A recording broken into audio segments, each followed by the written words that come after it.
નમસ્કાર મિત્રો, વિજયનગર શાળા. જો હવે એક કણના કોણીય વેગમાન અને ટોર્ક વચ્ચેનો સંબંધ મેળવીએ તો L is equal to R cross P. એ આપણે જાણીએ છીએ કોણીય વેગમાનનું સૂત્ર. સમય સાપેક્ષે બંને બાજુ વિકલન કરવું એટલે dl by dt is equal to R cross dp by dt plus dr by dt cross P. જ્યારે પણ ગુણાકારમાં આવે વિકલન એટલે તમારે શું કરવાનું, પહેલું પદ એમને એમ રાખો, બીજાનું વિકલન વત્તા પહેલાંનું વિકલન અને બીજાનું એમને એમ રાખો. ટૂંકમાં વારાફરતી વારા વિકલન લેવાનું, આ હંમેશા યાદ રાખજો. હવે એમાં જે આર ક્રોસ પી છે, R cross DP by DT, DP by DT એટલે બળ, એટલે આર ક્રોસ ડીપી બાય ડીટીની જગ્યાએ એફ મૂકવું એટલે આર ક્રોસ એફ, એટલે પહેલું પદ તો ટોર્ક થઈ જશે. બીજું પદ જે છે એમાં dr બાય dt એટલે વેગ છે, dr બાય dt એ વેગ છે અને p વેગમાન છે. v ક્રોસ પીને ઓપન કરવું એટલે vp સાઇન થીટા. વેગ અને વેગમાનની દિશા એક જ હોય એટલે થીટા 0, એટલે તમારું આખું પદ 0 થઈ જશે. આ બીજું પદ એટલે એની જગ્યાએ હું મૂકી દઈશ 0.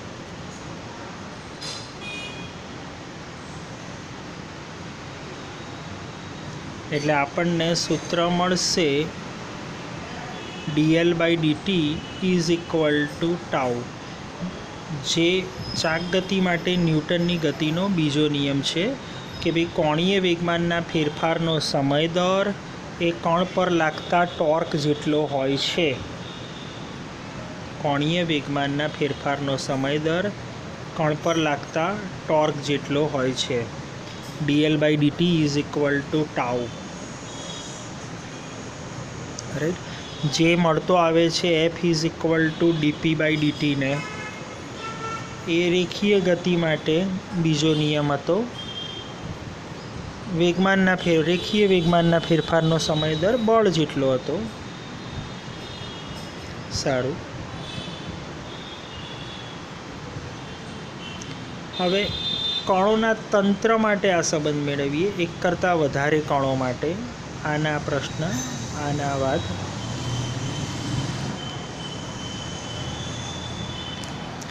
જો એક કરતાં વધારે કણો હોય તો કુલ કોણીય વેગમાન L બરાબર L1 વત્તા L2 વત્તા L3 up to dash dash Ln એટલે સિગ્મા Li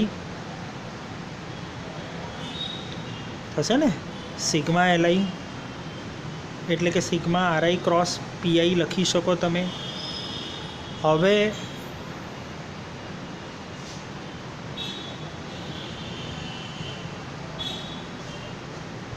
બંને બાજુ વિકલન કરું, બંને બાજુ વિકલન કરીશ એટલે Lનું થશે dl બાય dt, અહીં RI ક્રોસ PI આગળ કર્યું હતું એ જ પ્રમાણે એનું વિકલન કરશો એટલે RI એમને એમ રાખું, PIનું dpi અપોન dt જે થઈ જશે FI, એટલે RI ક્રોસ FI એટલે પાછો ટોર્ક ટાઉ I થઈ જશે. I from 1 to n common બોલીએ છીએ એટલે I બોલું છું. સારું, એ પહેલું પદ થયું. હવે બીજું પદ કરવું હોય તો dRI upon dt cross PI, આ VI થઈ ગયો અને VI ક્રોસ PI આગળ મુજબ શૂન્ય થઈ જશે, એટલે બીજું પદ તો લખવાની મતલબ જ નથી. એટલે આનો વિકલનનો જે જવાબ આવશે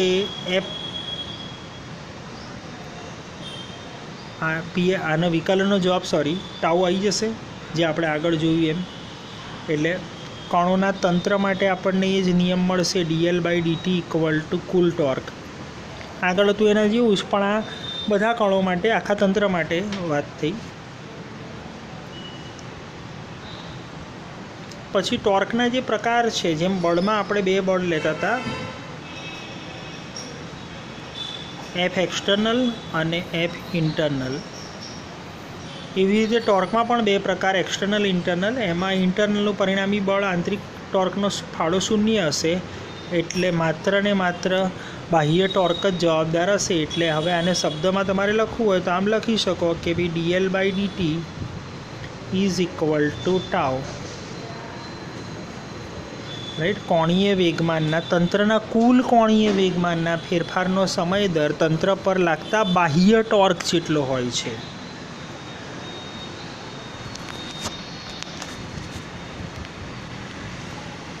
જો પાછો કોણીય વેગમાનનો સંરક્ષણનો નિયમ તંત્ર માટે જ એકસાથે લઈ લઈએ છીએ આપણે આખા. એટલે જુઓ dl/dt ઇક્વલ ટુ ટોર્ક, અને આપણે ઓળખી લીધું કે આ ટોર્ક એક્સટર્નલ બાહ્ય જ છે. જો તંત્ર પર લાગતું બાહ્ય torque tau external equal to 0 હોય તો dl/dt ઇક્વલ ટુ 0 થાય. dl/dt ઇક્વલ ટુ 0 થાય એટલે કુલ કોણીય વેગમાન L બરાબર અચળ, જેને કહેવામાં આવે છે કોણીય વેગમાનના સંરક્ષણનો નિયમ. જો કણોના તંત્ર ઉપર લાગતું બાહ્ય ટોર્ક 0 હોય તો કુલ કોણીય વેગમાન અચળ રહે છે, એટલે કે એનું સંરક્ષણ થાય છે.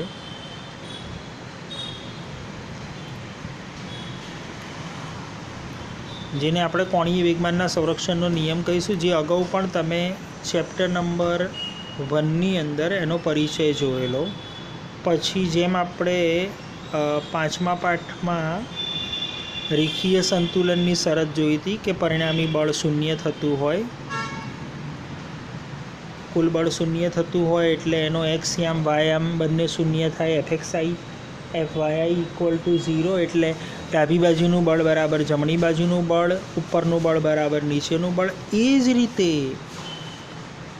દ્રઢ પદાર્થ માટે તમારે ચાકગતીય સંતુલનની વાત કરવી હોય તો એ ટોર્કના સંદર્ભમાં થશે. પેલી જેમ બળના સંદર્ભમાં થઈ હતી એ જ રીતે અહીં ટોર્કના સંદર્ભમાં આખી વાત તમારી થશે.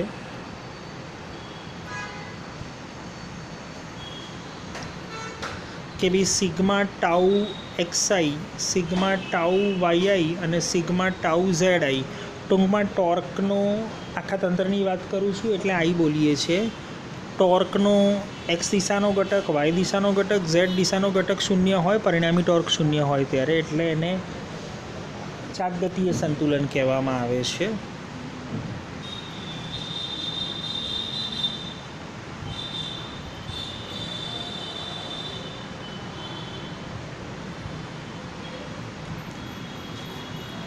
જો અહીં તમે આકૃતિ જુઓ તમે એટલે તમને આઈડિયા આવશે. આકૃતિમાં એક બળ આમ લાગે છે, બંને બળો એક જ દિશામાં છે, રાઈટ. પરિણામી બળ 0 નથી થતું, સમજો. એક બળ આમ છે એટલે આની અંદર શું થશે જુઓ, રેખીય સંતુલન નથી, કેમ કે બંને બળો સરખા છે પણ પરંતુ પરસ્પર વિરોધી નથી, બંને બળોની દિશા એક છે. પણ ટોર્ક તમે જોશો તો આ સંદર્ભ બિંદુ છે તમારું, એટલે સ્થાન સદિશ દોરો હોય તો આમ આવશે, આનો સ્થાન સદિશ આમ આવશે, બળ આમ છે, રાઈટ. સ્થાન સદિશ આમ આવશે, આ સંદર્ભ બિંદુ એટલે સ્થાન સદિશ આમ આવશે, બળ આમ છે, અને એક્સટેન્ડ કરો. હવે આ આર થયો તમારો, અને આર ક્રોસ એફ એટલે સ્ક્રૂ ઘુમાવશો તમે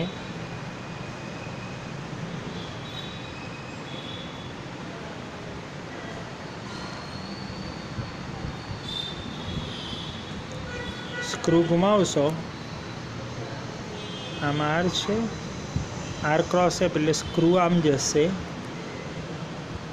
કઈ દિશા થઈ? આ વિષમ ગળી થઈ. અને આ બાજુ તમે જોશો ને તો આનો સ્થાન સદિશ આમ આવવાનો, એમાં તમે આર ક્રોસ એફ ફેરવશો એટલે સમગળી જશે. સમગળી અને વિષમગળી બંને ટોર્ક સરખા અને પરસ્પર વિરોધી, કેમ કે tau is equal to R cross F. બળ તો સરખા જ છે અને અંતર બી સરખા છે, કેમ કે આ મધ્ય બિંદુ છે, દ્રવ્યમાન કેન્દ્ર છે, એટલે બંને ટોર્ક સરખા અને પરસ્પર વિરોધી થશે. એટલા માટે પરિણામી ટોર્ક 0 થશે. એટલે ચાકગતીય સંતુલન છે, ચાક ગતિ નહીં કરે આ પદાર્થ, પણ રેખીય ગતિ કરશે. આખો સળિયો આમ ખસશે, તમે જુઓ તો મને બતાવ્યું છે કે ભાઈ પરિણામી બળ શૂન્ય નથી, રાઈટ, પણ ટોર્ક શૂન્ય છે, એટલે માત્ર રેખીય ગતિ થશે, ચાક ગતિ નહીં થાય, રેખીય સંતુલન નથી. પરંતુ જો તમે આ જ બળને આ રીતે લગાડો તો હવે જુઓ બે બળો સરખા અને પરસ્પર વિરોધી થઈ ગયા, એટલે પરિણામી બળ શૂન્ય થઈ જશે. પરિણામી બળ શૂન્ય થયું એટલે રેખીય ગતિનું સંતુલન થશે. ચાક ગતિમાં જોઈએ શું થાય છે. જો હવે આનો સ્થાન સદિશ આમ આવશે, એટલે આર ક્રોસ એફ, આ આર છે, આર ક્રોસ એફ સ્ક્રૂ ઘુમાવો, કઈ દિશા થઈ, કઈ દિશા થઈ, વિષમગળી. સારું, આનો સ્થાન સદિશ આગળ હતું એટલે ખબર છે તમને. એની પણ જુઓ મજાની વસ્તુ, વિષમગળી જ થઈ, એટલે બંને ટોર્ક એક જ દિશામાં થઈ ગયા. અહીં પરિણામી ટોર્ક શૂન્ય નહીં થાય દોસ્તો, બંને ટોર્ક એકબીજામાં ઉમેરાશે, એટલે આવો સળિયો ચાક ગતિ કરશે, ચાક ગતિ કરશે.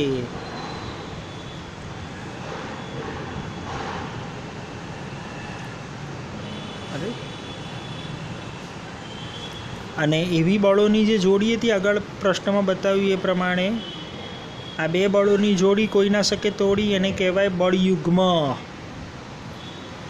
ફોર્સ કપલ, એને બળયુગ્મ કહેવાય. દાખલા તરીકે જો અહીંયા આકૃતિ બતાવી છે, બરણીનું ઢાંકણું ખોલીએ આપણે, એટલે આ પહેલી આંગળી છે,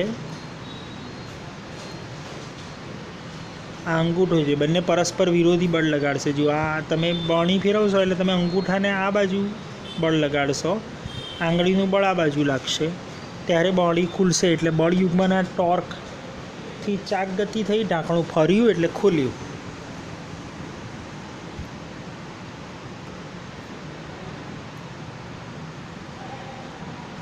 ઉચ્ચાલનના સિદ્ધાંતમાં પણ એ જ વસ્તુ છે. જુઓ આ એનું આધાર બિંદુ ફલક્રમ, આધાર બિંદુથી આ તો લંબ પ્રત્યાઘાત બળ બતાવ્યું છે વજનના વિરોધી સ્વરૂપે, એની ચિંતા નથી આપણે. આ અંતર D1 છે, આ D2 છે. જો સરખી દિશા હોય તો બંને ટોર્ક વિરુદ્ધ દિશામાં, આ બાજુનું તો આપણને એકવાર નિશ્ચિત કર્યું છે એટલે ખબર છે. આ વિષમગળી છે, આ સમગળી છે.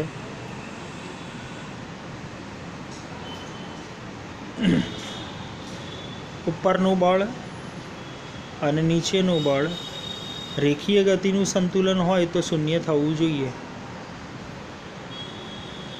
એટલે R is equal two F1 plus F2 થવું જોઈએ.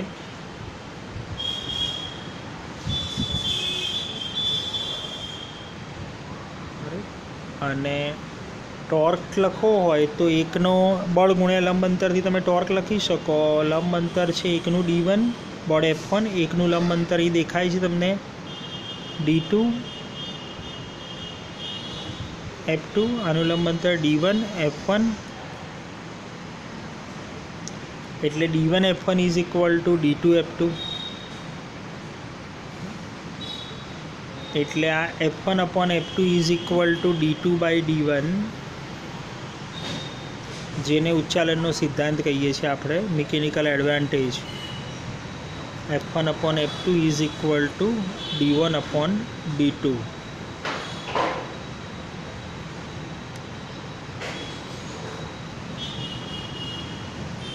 ગુરુત્વ કેન્દ્ર, ગુરુત્વ કેન્દ્ર આગળ તમે દ્રવ્યમાન કેન્દ્ર શીખી ગયા છો એટલે બહુ મોટી વસ્તુ નથી.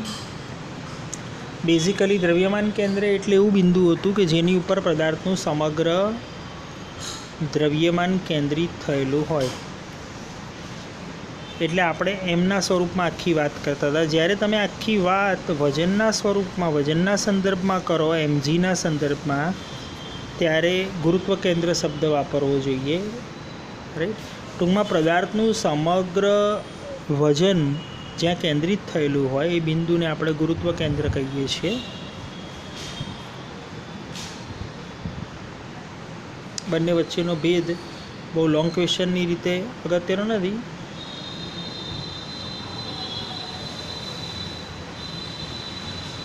ચાકગતીય સંતુલનની શરતો ખબર છે તમને, સ્થાનાંતરીય એટલે કે રેખીય સંતુલનની શરત ખબર છે તમને, બળ ટોર્કના વ્યવહારિક ઉદાહરણો આપવા હોય તમારે, torque tau is equal two છે તમારી કને RF સાઇન થીટા,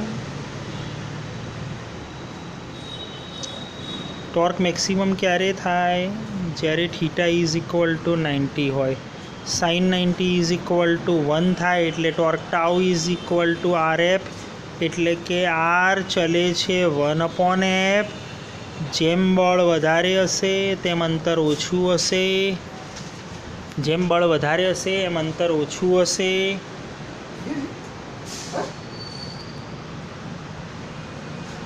દાખલા તરીકે સ્પેનર હોય પાનું, રાઈટ, અને તમે જેટલું દૂરથી પકડો નટ બોલ્ટ ખોલવા માટે એટલું સરળતાથી ખુલી જશે, કેમ કે અંતર વધારે હોય એમ તમારે બળ ઓછું લગાડવું પડે. દરવાજાના હેન્ડલ બી સાઈડમાં હોય કેમ કે મિજાગરા ચાકગતિ કરે.